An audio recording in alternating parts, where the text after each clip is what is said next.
Paper style में क्या परिवर्तन हुआ है तो देखो यहाँ पर। तो पेपर जो आएगा साइंस का पेपर, उसमें 2021 और 22 तो इसके अंदर जो विभाग ए आएगा, विभाग क्या आएगा ए, तो इस विभाग ए में क्या आएगा 24 नंबर का होगा। कितने नंबर का? 24 नंबर का। अब 24 नंबर का होगा तो इसमें एमसीक्यू आएंगे। क्या आएंगे? एमसीक्यू। एक एक वाक्य के उत्तर, बहुविकल्पिक प्रश्न, खाली जगह, सही गलत, ऐसे प्रश्न आएंगे। अब विभाग क्या है कि बी, विभाग बी में क्या आएगा कि आपको है ना 13 प्रश्न दिए होंगे। कितने प्रश्न? 13 प्रश्न, और उसमें से 9 प्रश्न कोई भी लिखने होंगे। 9 प्रश्न कोई भी क्या करने होंगे? लिखने होंगे। तो ये आपका कितने नंबर का सेक्शन होगा? 18। कितने नंबर का होगा? 18 नंबर का ये सेक्शन होगा। फिर आएगा विभाग सी। विभाग सी जो है, यानी कि इसमें प्रत्येक के कितने अंक होंगे? 2 अंक। प्रत्येक प्रश्न के कितने अंक होंगे? 2 अंक होंगे।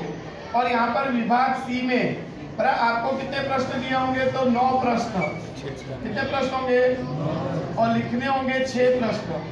6 प्रश्न लिखने होंगे। प्रत्येक के कितने अंक होंगे? 3 अंक। और ये भी कितने नंबर का सेक्शन होगा? 18। कितने नंबर का सेक्शन होगा? 18 का। विभाग डी आएगा। विभाग डी के अंदर आपको दिए होंगे 8 प्रश्न। कितने प्रश्न? 8 प्रश्न दिए होंगे। और आपको लिखने कितने होंगे? 5। कितने प्रश्न लिखने होंगे? 5 प्रश्न लिखने होंगे। अच्छा, प्रत्येक के कितने अंक होंगे? 4। कितने अंक होंगे? और टोटल ये सेक्शन होगा 20 नंबर का। कितने नंबर का?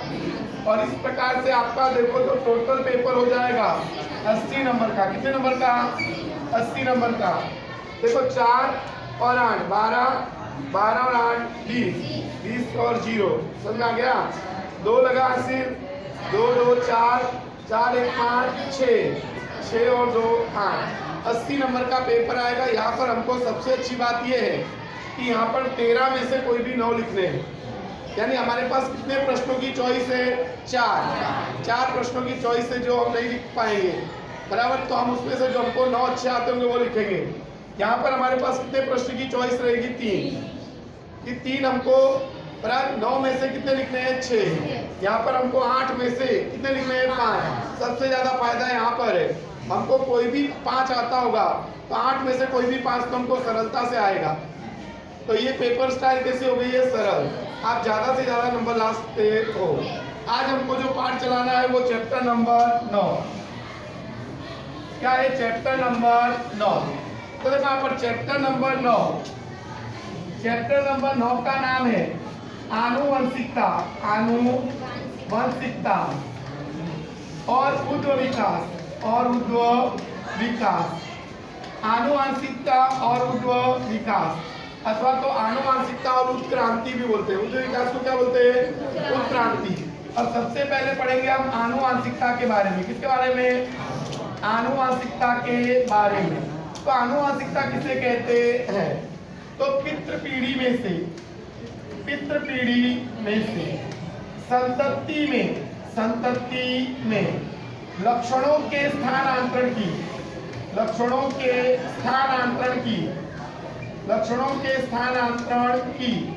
घटना को क्या बोलते हैं? आनुवंशिकता। क्या बोलते हैं? आनुवंशिकता कहते हैं। यानी कि पूर्वज में से लक्षण किसमें आता है? संतान में। तो पूर्वज में से लक्षण किसमें आता है? संतान में। तो ये आने की घटना को कहते हैं आनुवंशिकता। क्या बोलते हैं इसको? तो पितृ पीढ़ी में से संतति में लक्षणों के स्थानांतरण की घटना को आनुवंशिकता कहते हैं। अब इसका उदाहरण देखें तो गौरैया के अंडे में से गौरैया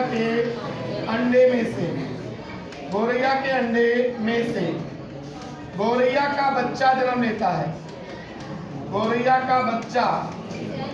लेता है।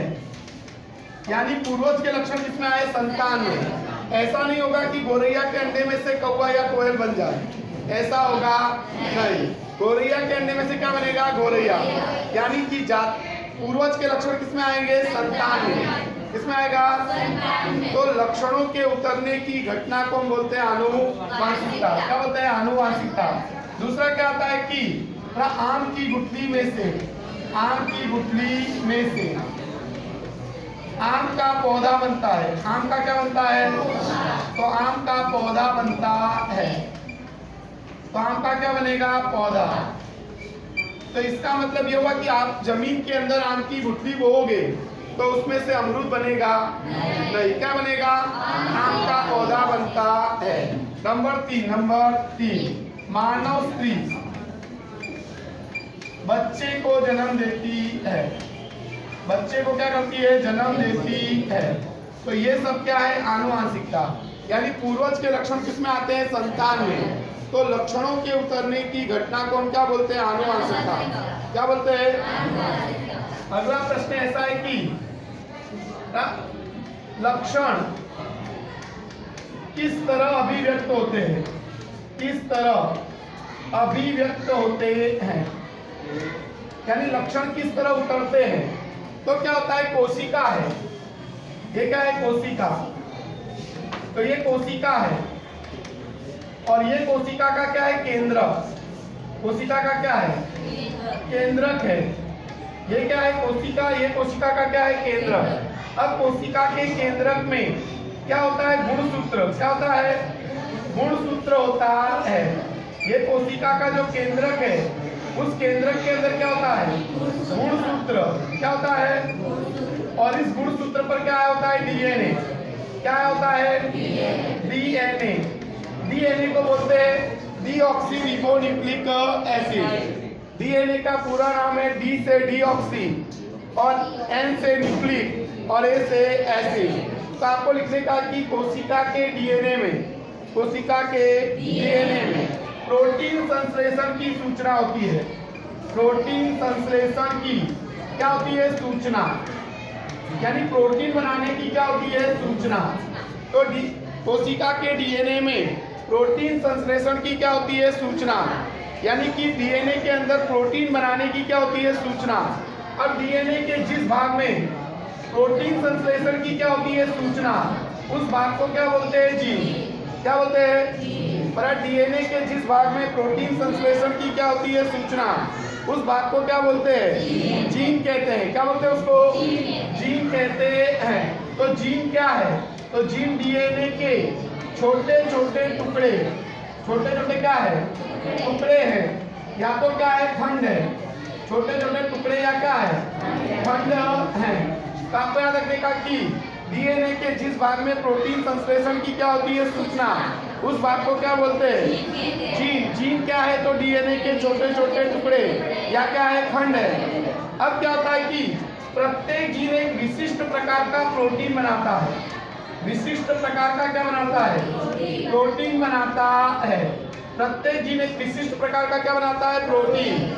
और ये प्रोटीन लक्षणों की अभिव्यक्ति के लिए जवाबदार होता है। लक्षणों की अभिव्यक्ति के लिए क्या होता है? जवाबदार होता है। तो लिखने का कोशिका के डीएनए में प्रोटीन संश्लेषण की क्या होती है? सूचना। अच्छा, डीएनए के जिस भाग में प्रोटीन संश्लेषण की क्या होती है? सूचना, उस भाग को हम क्या बोलते हैं? जीन। अच्छा, जीन क्या है? तो डीएनए के छोटे छोटे टुकड़े या क्या है? खंड है। अब क्या होता है कि प्रत्येक जीन एक विशिष्ट प्रकार का क्या बनाता है? प्रोटीन। और ये प्रोटीन लक्षणों की अभिव्यक्ति के लिए जवाबदार होता है। जैसे उदाहरण लिया जाए कि पौधे की लंबाई, पौधे की लंबाई, तो पौधे की जो लंबाई है वो किसके कारण होती है? तो वृद्धि प्रेरक अंतःस्राव के कारण।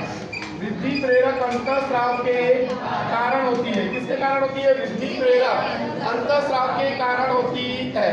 और ये अंतःस्राव प्रोटीन के बने होते हैं। किसके बने होते हैं? और प्रोटीन बनाने का काम कौन करता है? तो जीन। कौन करता है? जीन करता है। फिर से देखो यहाँ पर पौधे की लंबाई चैप्टर नंबर 7 में पढ़े थे कि वृद्धि प्रेरक अंतःस्राव के कारण होती है। ऑक्सीन, जिबेरेलिन और साइटोकाइनिन। अब मिलता है कि वे अंतःस्राव, ये अंतःस्राव प्रोटीन के बने होते हैं। किसके बने होते हैं? प्रोटीन के बने होते हैं। और प्रोटीन बनाने का काम कौन करता है? जीन। कौन करता है? अगर जीन क्या करे, अधिक मात्रा में क्या बनाए? प्रोटीन। अधिक मात्रा में क्या बनाए? तो अधिक मात्रा में क्या बनेगा? अंतःस्राव। अधिक मात्रा में क्या बनेगा? और पौधे की लंबाई कैसी होगी? अधिक। और पौधा कैसा होगा? लंबा। पौधा कैसा होगा? लंबा होगा। लेकिन अगर जीन क्या करे, कम मात्रा में क्या बनाए? प्रोटीन। तो कम मात्रा में क्या बनेगा? अंतःस्राव। और पौधे की लंबाई कैसी होगी? कम। तो पौधा कैसा होगा? बौना। तो पौधा लंबा होगा या बौना, ये किस पर निर्भर करता है? जीन पर। तो लक्षणों पर किसका नियंत्रण होता है? जीन का। किसका नियंत्रण होता है? जीन का। तो ऐसा आपको पूछे कि लक्षण किस तरह अभिव्यक्त होते हैं, अथवा तो जीन का लक्षणों पर क्या होता है? नियंत्रण, समझाइए। तो आपको लिखने का कि कोशिका के डीएनए में प्रोटीन संश्लेषण की क्या होती है? सूचना। अब मैंने आपको बताया कि डीएनए के जिस भाग में प्रोटीन संश्लेषण की क्या होती है? सूचना, उस भाग को हम क्या बोलते हैं? जीन। जीन क्या है? तो डीएनए के छोटे छोटे टुकड़े या क्या है? खंड है। बराबर। अब आपको बताने का कि जीन जो होता है, प्रत्येक जीन एक विशिष्ट प्रकार का प्रोटीन बनाता है, और ये प्रोटीन लक्षणों की अभिव्यक्ति के लिए जवाबदार होता है। फिर उदाहरण लिखने का कि पौधे की लंबाई वृद्धि प्रेरक अंतःस्राव के कारण होती है, और ये अंतःस्राव किसके बने होते हैं? प्रोटीन के। और प्रोटीन बनाने का काम कौन करता है? जीन। अगर जीन अधिक मात्रा में प्रोटीन बनाएगा तो अधिक मात्रा में अंतःस्राव बने, और पौधे की लंबाई अधिक होगी तो पौधा लंबा होता। लेकिन अगर जीन कम मात्रा में क्या बनाएगा? प्रोटीन। बराबर। तो कम मात्रा में क्या बनेगा? अंतःस्राव। और पौधे की लंबाई कैसी होगी? कम। पौधा बौना होता है। तो लक्षणों पर किसका नियंत्रण होता है? जीन का। किसका नियंत्रण होता है? अगला हम प्रश्न पढ़ेंगे लिंग निर्धारण। क्या पढ़ेंगे? लिंग निर्धारण। देखो यहाँ पर अगला प्रश्न हमको पढ़ना है लिंग निर्धारण।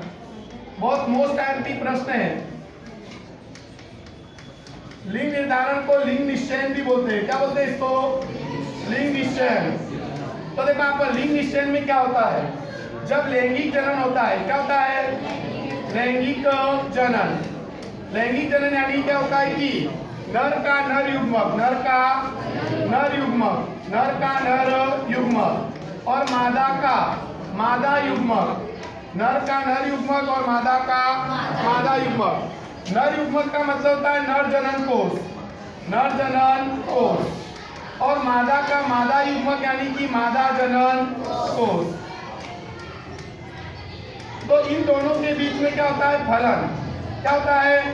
फलन होता है। और फलन होने से, फलन होने से क्या बनता है? युग्मनज। क्या बनता है? युग्मनज यानी क्या बनता है? फलितांड। क्या बनता है? और इस फलितांड में से जन्म लेने वाला गर्भ, फलितांड में से जन्म लेने वाला गर्भ नर बनेगा या मादा, नर बनेगा या मादा, यह निश्चित करने की घटना को क्या बोलते हैं? लिंग निर्धारण कहते हैं, अथवा लिंग निश्चयन कहते हैं। क्या बोलते हैं? लिंग निश्चयन कहते हैं। तो लिखने का लैंगिक जनन के दौरान नर युग्मक और मादा युग्मक के बीच में फलन होने से युग्मनज बनता है। युग्मनज यानी फलितांड। फलितांड में से जन्म लेने वाला बालक नर होगा या यानी लड़का होगा या, यह निश्चित करने की घटना को लिंग निर्धारण कहते हैं। क्या बोलते हैं इसको? लिंग निर्धारण। अब उदाहरण लिया जाए मनुष्य का, तो मनुष्य के अंदर क्या होता है कि जो पुरुष होते हैं, तो पुरुष में क्या होता है कि XY प्रकार के लिंगी गुणसूत्र होते हैं। XY प्रकार के लिंगी क्या होते हैं? गुणसूत्र होते हैं। XY प्रकार के लिंगी क्या होते हैं? गुणसूत्र। हमारे शरीर में 23 जोड़ी गुणसूत्र होते हैं। कितने जोड़ी? 23 जोड़ी। यानी टोटल कितने होते हैं? 46। कितने होते हैं? 46। पुरुष के अंदर क्या होता है कि 22 जोड़ी जो होते हैं वो कैसे होते हैं? देहिक। कैसे होते हैं? देहिक होते हैं। और एक जो होता है XY, ये कौन सा होता है? लिंगी। क्या होता है? लिंगी गुणसूत्र होता है। उसी प्रकार से स्त्री के अंदर भी 22 जोड़ी जो होते हैं वो कैसे होते हैं? देहिक, जो शरीर की क्या करते हैं? रचना। और XY वो क्या होता है? लिंगी। लिंगी गुणसूत्र होता है। तो इसी के कारण नर और मादा क्या होते हैं? अलग हो जाते हैं। नर और मादा क्या पड़ते हैं? अलग। तो लिखने का पुरुष के अंदर XY प्रकार के लिंगी क्या होते हैं? गुणसूत्र, जिसके कारण क्या होता है कि जब अर्धसूत्री विभाजन की क्या होती है? प्रक्रिया, तो X गुणसूत्र वाला शुक्रकोश, X गुणसूत्र वाला शुक्रकोश, अथवा इसको शुक्राणु भी बोलेंगे। क्या बोलेंगे? तो X गुणसूत्र वाला शुक्रकोश और Y गुणसूत्र वाला शुक्रकोश बनता है। जबकि स्त्री के अंदर XX प्रकार के लिंगी गुणसूत्र होते हैं। XX प्रकार के लिंगी क्या होते हैं? गुणसूत्र होते हैं। तो इसके अंदर केवल X गुणसूत्र वाला, X गुणसूत्र एक ही क्या बनता है? अंडकोश। अंडकोश या तो अंडाणु बनता है। अच्छा, इसके अंदर भी कितने बनेंगे? 2। पर दोनों होंगे क्या? XX। दोनों होंगे क्या? XX होंगे। तो एक ही प्रकार का क्या बनेगा? अंडकोश। क्या बनेगा? अंडकोश। अगर X गुणसूत्र वाला शुक्रकोश X गुणसूत्र वाले अंडकोश के साथ फलन करे, क्या करे? तो बनने वाली संतान क्या होती है? XX। क्या होती है? XX यानी मादा होती है। क्या होती है? यानी लड़की होगी। क्या होगी?